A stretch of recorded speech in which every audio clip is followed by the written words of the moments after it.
পেঁপেটাকে কিন্তু আমরা অনেকে অনেক রকমভাবে রান্না করি। আজ একটু ভিন্ন সাথে পেঁপে রান্না করে নিয়েছে আমার মা। ডাল বাটা দিয়ে বড়া ভেজে পেঁপেটাকে রান্না করেছে। পেঁপের ঘন্ট তোমরা বলতে পারো। তো আমি তো পেঁপে খেতে খুব একটা পছন্দ করি না, কিন্তু এইভাবে যখন পেঁপের ঘন্ট রান্না করেছিল আমার তো খুব খেতে পছন্দ হয়েছিল। আর আমার বোনও কিন্তু পেঁপে খুব খেতে পছন্দ করে না, এই ঘন্টটা কিন্তু তারও খুব ভালো লেগেছিল। যাই হোক, আজকে তোমাদের দেখিয়ে দিব পেঁপের ঘন্টটা বানাতে কী কী উপকরণ লাগছে। তো প্রথমেই আমি পেঁপেটাকে গ্রেট করে দিচ্ছি। আজ ভিডিওটা আমার মাই করেছে, স্ট্যান্ডে শুধু আমি ফোনটাকে দাঁড় করিয়ে দিয়েছিলাম। আমার মায়ে রান্না করেছে আর ভিডিও করেছে। তো যাই হোক, পেঁপেটাকে আমরা গ্রেট করে নিচ্ছি এইভাবে। এখানে আমরা একটা পেঁপে নিয়েছি, একটা আস্ত পেঁপে নিয়েছি। পেঁপেগুলোকে আমরা গ্রেট করে নিয়েছি। এদিকে নিয়েছি বড় মটরের ডাল। ডালটাকে আগের দিন রাতে ভিজিয়ে রাখলে ভালো হয়। যদি তোমাদের মনে না থাকে তাহলে কিন্তু 3 থেকে 4 ঘন্টা ভিজিয়ে নিলেই হয়ে যাবে। এবার একটা ব্লেন্ডার জারে দিয়ে দিচ্ছি। ডালটাকে ভালো করে ব্লেন্ড করতে হবে।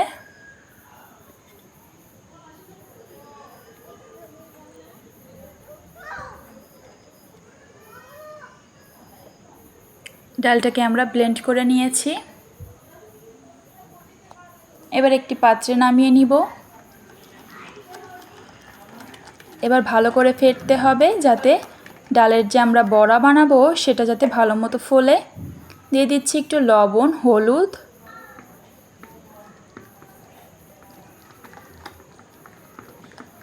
তবে আর একটা কথা বলে রাখি, ডালটাকে আগে ফেটিয়ে নিতে হবে, তারপর কিন্তু হলুদ লবণ দিতে হবে। যদি আমরা আগেই হলুদ লবণ দিয়ে দেই তাহলে কিন্তু ডালের ফ্যাটটা ওঠে না। গ্যাসের চুলায় বসিয়ে দিয়েছি একটা কড়াই, তার মধ্যে দিয়ে দিব জল। গ্রেট করা পেঁপেগুলোকে দিয়ে হালকা সিদ্ধ করে নিব।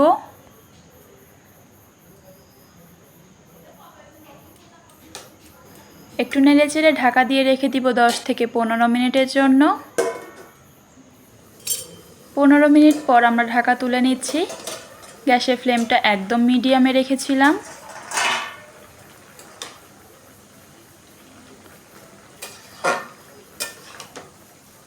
পেঁপেটাকে আমরা হালকা সিদ্ধ করে নিয়েছি।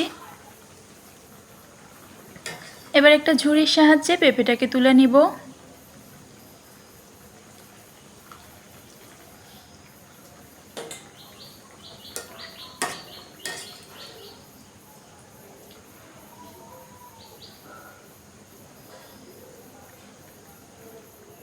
জলটা ফেলে কড়াইটা পরিষ্কার করে নিয়েছি। কড়াইয়ে দিয়ে দিয়েছি তেল। বলেছিলাম ভিডিওটা আমার মা করছে।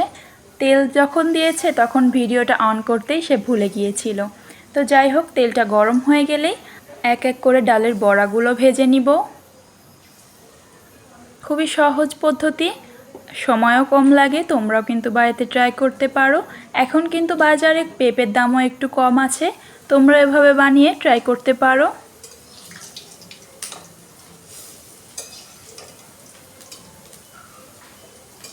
বড়াগুলোকে অবশ্যই একটু বেশি লাল করে ভাজতে হবে।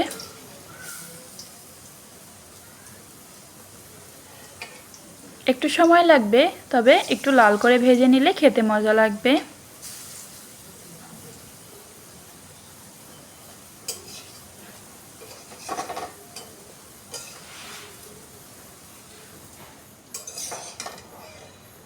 এভাবে লাল করে ভেজে নিয়েছি। এবার তুলে নিচ্ছি। একইভাবে সবগুলো বড়া আমরা ভেজে নিব।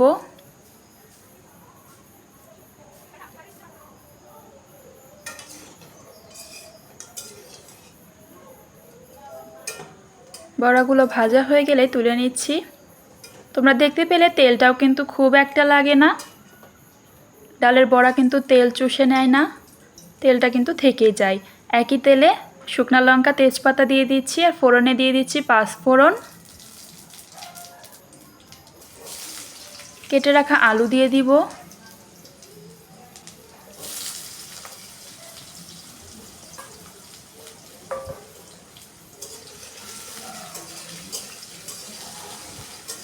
আলুগুলোকে হালকা ভাজতে হবে।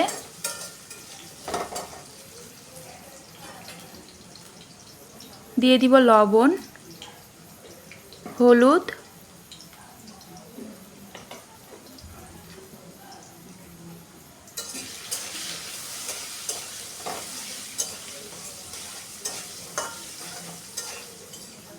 কাঁচা লঙ্কা দিয়ে দিচ্ছি।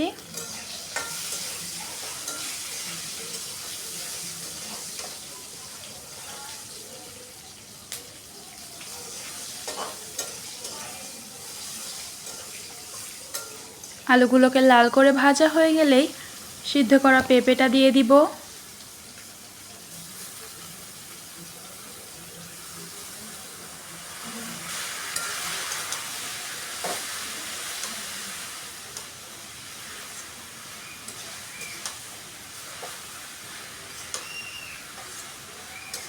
এবার নেড়েচেড়ে ভালো করে ভাজতে হবে। দিয়ে দিচ্ছি লবণ, দিয়ে দিব হলুদ,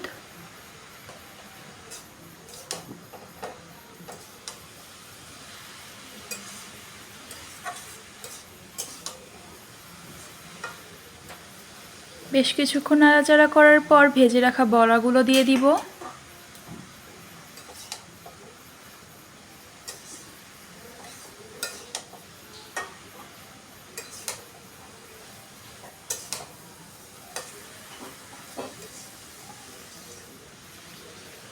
ঢাকা দিয়ে দিচ্ছি 5 মিনিটের জন্য। 5 মিনিট পর ঢাকা তুলে নিয়েছি।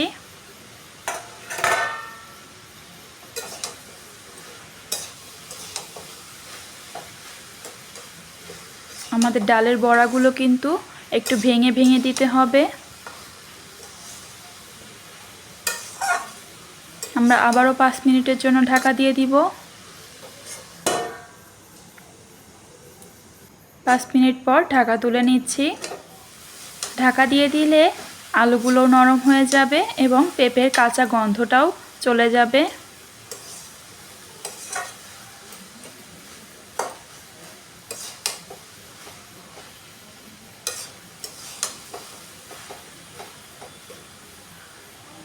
আমরা দেখে নিব আলুগুলো নরম হয়েছে কিনা। তো আমাদের আলুগুলো নরম হয়ে গিয়েছিল। দিয়ে দিব একটু ভাজা জিরা গুঁড়া, একটু গরম মশলা বাটা, এলাচ, দারচিনি, লবঙ্গ আমরা একটু জল দিয়ে বেটে নিয়েছিলাম।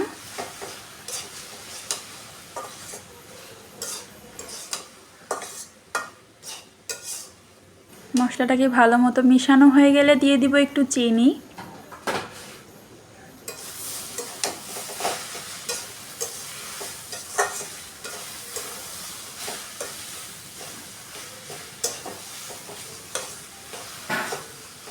নামানোর আগ দিয়ে দিব একটু ঘি।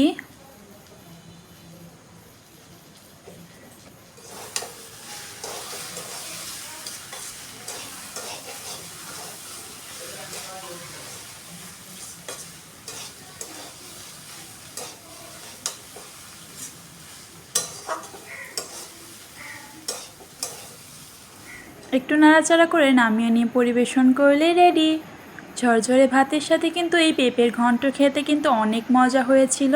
তোমরাও বাড়িতে ট্রাই করতে পারো। আর ভিডিওটি ভালো লাগলে অবশ্যই লাইক দিয়ে দিও। চ্যানেলটি সাবস্ক্রাইব করে না থাকলে সাবস্ক্রাইব করে দিও। আর চ্যানেলে নতুন হয়ে থাকলে অবশ্যই চ্যানেলটাকে একটু ঘুরে দেখে এসো। বাই।